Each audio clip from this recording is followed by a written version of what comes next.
J'en viens maintenant à la partie thématique de mon rapport. J'ai souhaité le faire porter sur l'exécution de la politique agricole commune en France pour plusieurs raisons. D'abord, pour l'importance des volumes financiers en jeu.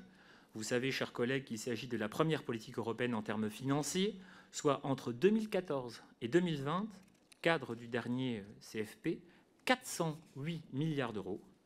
La PAC présente aussi la particularité de faire désormais intervenir les régions, autorités de gestion du second pilier destinées au développement rural. Dernière raison, s'il en fallait une de plus, le calendrier, puisque l'année 2020 correspond à la fois à la fin de la programmation initialement prévue pour la PAC, du cadre financier pluriannuel 2014-2020, ainsi qu'à la préparation de la nouvelle programmation. Finalement, le cadre actuel a été prolongé sur 2021 et 2022 et les négociations actuelles portent sur la période 2023-2027. La PAC, c'est un très vaste sujet. C'est la raison pour laquelle je me suis concentré sur quelques thèmes en particulier. L'articulation des subventions agricoles sur les revenus agricoles, l'articulation des compétences entre l'État et les régions et l'impact des financements au profit de l'installation des jeunes agriculteurs. Voici mes conclusions, si je puis dire en quelques mots.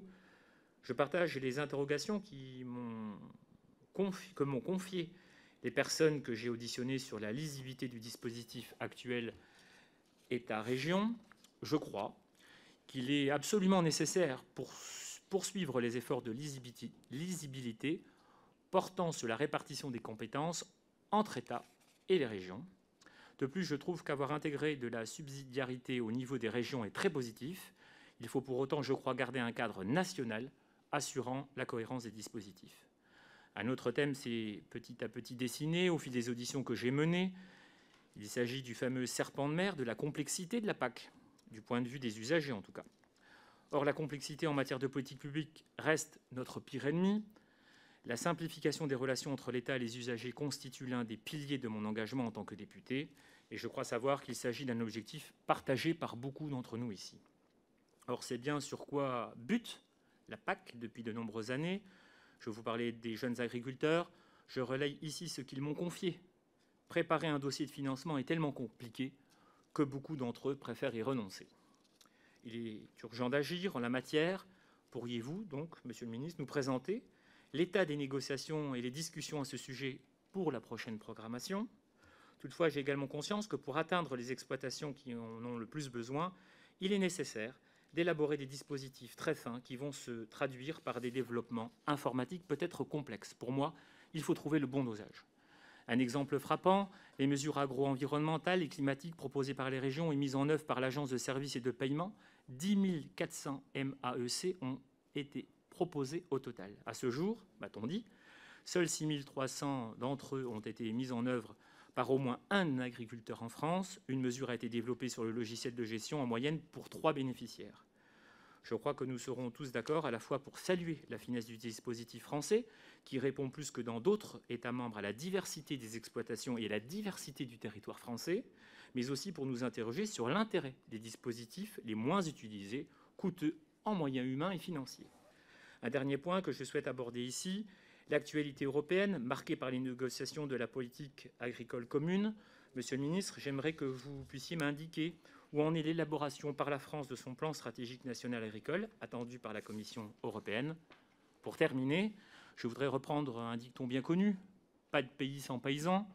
Je souhaite ici tirer mon chapeau à ces personnes qui, prosaïquement parlant, nous nourrissent tous les jours. Peu de professions ont ces dernières années subi autant de vents contraires que les agriculteurs, qu'il s'agisse des conséquences du commerce international, des premiers effets du réchauffement climatique, des investissements massifs à consentir et des nouvelles attentes des consommateurs. Mes chers collègues, nous devons faire en sorte, que ce soit à l'échelle européenne ou à l'échelle française, de permettre à ces femmes et ces hommes passionnés d'exercer leur métier dans les meilleures conditions possibles. Je vous remercie. Je veux dire un mot, puisque vous m'y interrogez. Je ne reviens donc pas sur la question des ratifications, mais sur celle de la PAC, que vous avez abordée à juste titre en détail, monsieur le rapporteur. D'abord, pour vous dire qu'il y a encore, en effet, des discussions difficiles qui sont menées. Julien de Normandie en faisait état dans l'hémicycle cet après-midi encore. Nous avons réglé le volet budgétaire de cette politique agricole, c'est essentiel. stabilisation des moyens, nous devons maintenant mettre en œuvre la politique agricole commune pour les 7 années qui viennent, et notamment notre plan stratégique national qui commencera à s'appliquer à partir du début de l'année prochaine. Et la discussion est difficile entre le Parlement européen et le Conseil. Elle a échoué temporairement cette semaine parce que nous avons estimé, et d'ailleurs le ministre de l'Agriculture et la France n'ont pas été les seuls, puisque les 27 États ont partagé ce constat du côté du Conseil de l'Union européenne, c'est que la proposition du Parlement est excessivement complexe. Vous parliez de simplification, on allait au contraire dans une logique de complexification supplémentaire. Je veux dire un mot d'abord de la gestion des fonds, puisque vous l'avez évoqué, elle est traditionnellement elle-même parfois peu lisible. Et je crois sincèrement que nous avons progressé en termes de transparence et de clarté, précisément des compétences réparties entre l'État et les régions. Sur ce sujet, sur le développement rural en particulier, les programmes sont maintenant largement régionaux. L'autorité de gestion est confiée aux conseils régionaux avec un cadre national relevant de l'État qui comporte un certain nombre d'éléments communs, essentiels, parce qu'il dessine, je crois, un modèle agricole et une forme d'égalité territoriale aussi, avec donc des éléments impératifs comme l'indemnité compensatoire du handicap naturel, l'ICHN, et un certain nombre d'éléments d'exigences environnementales en particulier. Vous l'avez évoqué, les fameuses mesures agro-environnementales et climatiques, pour les intimes, les MAEC, dont l'existence est définie au niveau national et imposée d'ailleurs par le cadre européen. Les modalités, la définition précise et la gestion ensuite relèvent des régions. Dans les éléments de simplification, je le dis d'ailleurs d'emblée, l'État doit faire sa part en clarifiant les compétences avec les régions, mais il importe aussi que dans les dispositifs qui relèvent et qui vont relever de plus en plus des conseils régionaux, on ne multiplie pas les outils et on ne complexifie pas nous-mêmes un système dont on impute parfois la difficulté de gestion, de compréhension pour les bénéficiaires, donc pour les agriculteurs, à l'Europe, qui doit faire sa part, évidemment, mais il faut qu'ensuite nous-mêmes nous la déclinions de manière pragmatique. Je le précise aussi, sans rentrer dans trop de détails, que pour la plupart des aides, ce sont en gestion les services déconcentrés de l'État qui instruisent, qui contrôlent, qui définissent les outils informatiques de suivi des dépenses en particulier, mais c'est la région, pour les aides liées au développement rural, qui définit les critères et décide de l'attribution. Plus spécifiquement encore, il y a eu une décision partagée lors d'un comité État-région sur les questions de développement rural à la fin de l'année 2019, confirmée en fin d'année dernière, transcrit dans le DADU que vous évoquiez, Madame la Présidente, et qui permet justement cette répartition, peut-être encore perfectible, mais clarifiée des compétences entre État et région. Nous aurons donc, pour essayer de résumer les choses, une réglementation européenne nouvelle qui n'est pas encore complètement définie, qui impose un programme national unique et qui donne à chaque État membre, qui s'organise de manière interne ensuite avec une certaine liberté, mais un programme national unique. Et sur le volet de développement rural, je le disais, dans ce cadre-là, nous l'avons notifié aux autorités européennes, les régions décident de l'élaboration, de la programmation, du contrôle de toutes les aides non surfaciques. Vous en connaissez les charmes.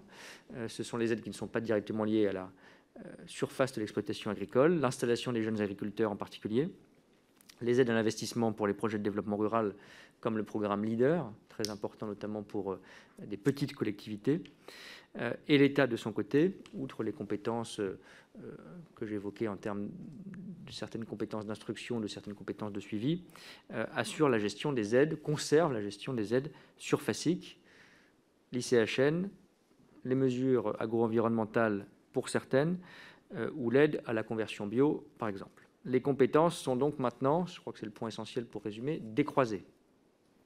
Pour utiliser un terme un peu technocratique, j'en conviens, mais ce qui permet d'éviter que sur le même dispositif, nous ayons une intervention en gestion, en définition des critères, et de la région et de l'État, ce qui était le cas jusqu'à la dernière programmation. Cela ne veut évidemment pas dire qu'il ne faut pas travailler ensemble entre les services de l'État et ceux du Conseil régional, mais cela permet de clarifier cette répartition. Un point spécifique, parce que vous l'avez évoqué, parce qu'il est important, sur les aides aux jeunes agriculteurs. Il y a 2 dispositifs principalement aujourd'hui, et dans la programmation qui arrive, ce qu'on appelle le paiement pour les jeunes agriculteurs, paiement direct octroyé pour 5 ans, et la dotation pour les jeunes agriculteurs, qui est une aide financière pour accompagner un projet spécifique d'installation. Donc, ce n'est pas une aide qui est programmée dans la durée, c'est une aide spécifique au moment de l'installation. Et dans la future PAC, le paiement pour les jeunes agriculteurs ne sera plus octroyé comme un paiement à la surface sur les premiers hectares de l'exploitation, mais sous forme d'un paiement forfaitaire à l'exploitation. Pour faire court, avant, pour les plus petites exploitations, je crois que le seuil est de 32 hectares pour être précis, il y aura une aide forfaitaire qui ne dépendra plus des surfaces et qui permettra une lisibilité un peu plus grande du dispositif, puisqu'on n'aura pas chacun à calculer, chaque jeune agriculteur a calculé le montant exact de son paiement jeune agriculteur pour les 5 ans qui suivent.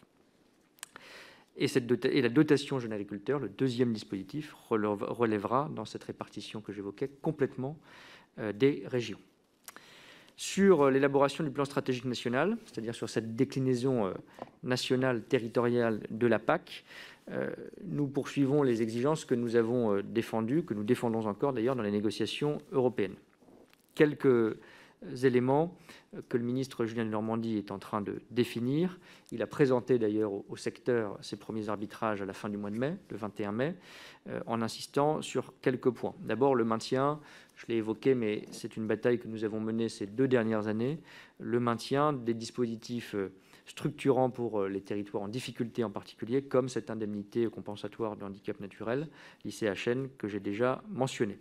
En accompagnant aussi le verdissement de la PAC, parce que on en parle de manière sympathique et théorique, on a raison d'y insister, mais cela a un coût.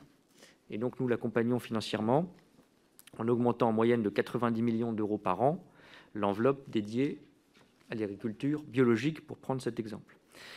Le ministre Julien Denormandie a aussi présenté les contours de ce plan stratégique national en insistant sur l'investissement dans l'agriculture de demain, l'innovation, en portant aussi pour les nouvelles générations justement les crédits d'installation des jeunes agriculteurs de 645 millions d'euros à 678 millions d'euros pour la partie de financement européenne, ce qui permet d'aller, dans certains cas, jusqu'à une augmentation de 50% de l'aide à l'installation.